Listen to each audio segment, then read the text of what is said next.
Hi నమస్తే, welcome to Mara media. నేను మీ కేవీఆర్. ఆంధ్రప్రదేశ్లో కూటమి పాలనలో అసలు మహిళలకు రక్షణ ఉందా, మహిళలకు విలువ ఉందా?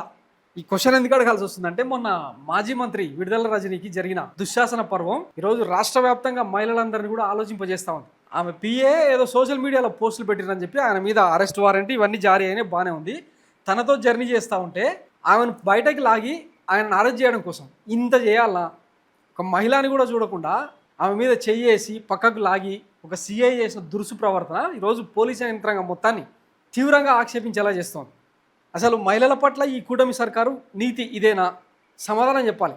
ఇదే కాదు, మొన్న తాడికొండలో ఒక దళిత మహిళ, వైసీపీకి చెందిన ఒక దళిత మహిళను అర్ధరాత్రి ఇట్లా లిఫ్ట్ చేసే ప్రయత్నం చేశారు. సార్ నైట్ మీద ఉన్న కనీసం చీరనన్న కట్టుకొని వచ్చే అవకాశం ఏంటంటే అట్లా కుదరదని చెప్పి ఎట్లా తీసుకెళ్తున్నారో ఇదిగో ఇది ఇంకొక దుశ్శాసన పర్వం. అసలు ఏం జరుగుతుంది రాష్ట్రంలో? మహిళలకు ఏమైనా రక్షణనిచ్చే చర్యలు ఏమైనా ఉన్నాయా?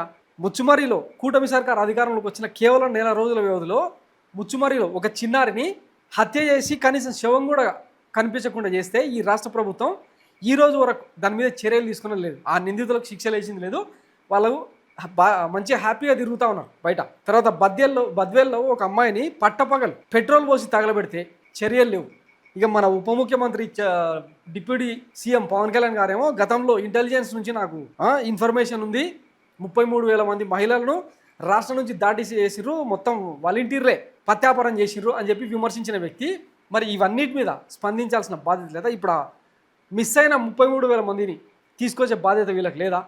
కనీసం సరే అది గతంలో ఆరోపణనో విమర్శనో ఏదో గత ప్రభుత్వం మీద దుమ్మెత్తి పోసేందుకు చేసిన చర్యనో అనుకుందాం. ఇప్పుడు మన కూటమి సర్కార్లో ఇంచుమించు 150కి పైగా మహిళల మీద అత్యాచార ఘటనలు, అత్యంత క్రూరమైన ఘటనలు వెలుగు చూసినాయి. ఏం చర్యలు తీసుకున్నది? దిశ యాప్ను తగలబెట్టేసిర్రు, ఆ జీవోలను చించిపడేసిర్రు. ఇప్పుడేమో తాజాగా అంటే ప్రోటోకాల్ ఉన్న నేతలనే, ఇప్పుడు విడుదల రజని అంటే మామూలు వ్యక్తి కాదు కదా, ఒక ప్రభుత్వంలో మాజీ మంత్రిగా పనిచేసింది, మాజీ ఎమ్మెల్యే హోదా ఉంది ఆమెకు.